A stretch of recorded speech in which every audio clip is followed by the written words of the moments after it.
Շնորհակալ եմ, մեծարգո պարոն վարչապետ, հարգելի գործընկերներ, սիրելի հայրենակիցներ, քննարկում ենք կառավարության ծրագրի 2025 թվականի կատարման ընթացքի եւ արդյունքների մասին զեկույցը։ Պարոն վարչապետ, շնորհակալ եմ զեկույցի եւ կատարած աշխատանքների համար եւ վստահ եմ, որ երեկվա ձեր ներկայացրած տվյալները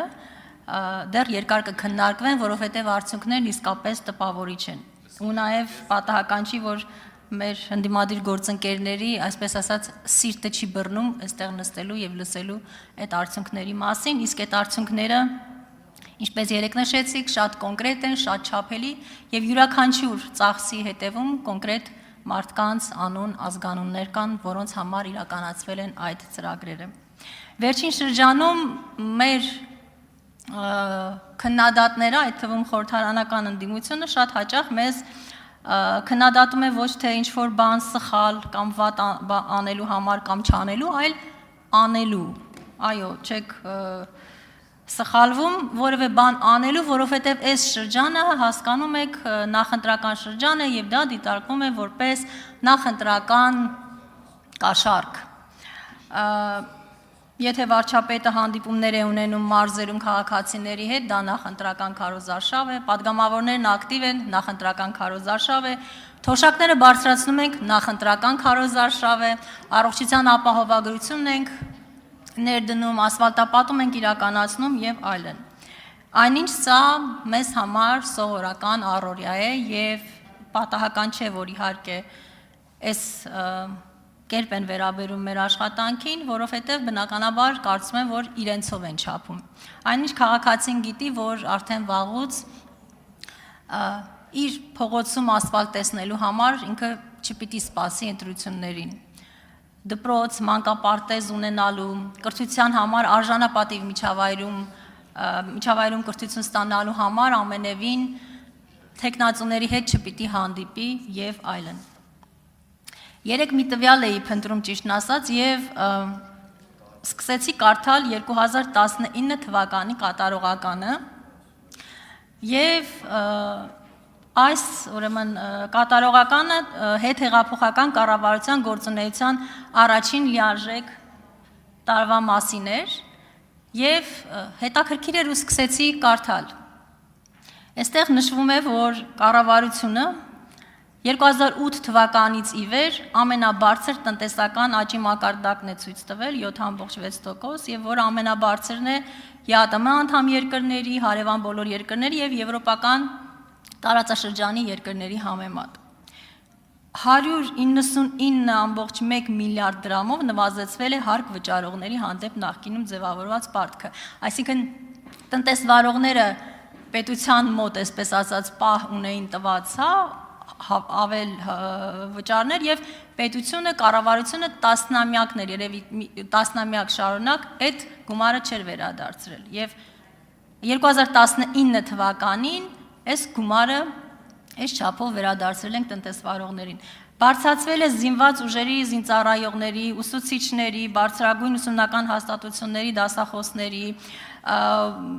բուժաշխատողների աշխատավարձը 19 թվականի հունվարի 1-ից բարձրացրել ենք նպաստը, որը պարենային զամբյուղից ավելի քիչ էր։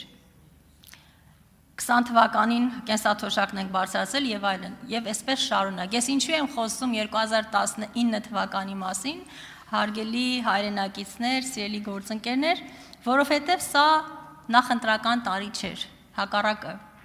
սա հետընտրական տարի էր։ Եվ միանգամից ընտրություններից հետո առաջին բանը, որ մեր կառավարությունը արել էր, աջակցությունը եւ հնարավորությունները, ռեսուրսները ուղղել այնտեղ, որտեղ անհրաժեշտ է, որտեղ մեր ամենախոցելի քաղաքացիներն են, որտեղ ամենաշատը ունենք, ուրեմն աջակցության կարիք։ Եվ այսպես իհարկե շարունակ 21 թվականից մինչև օրս։ Իհարկե սա ոմանց համար համարվում է նախընտրական, այսպես ասեմ,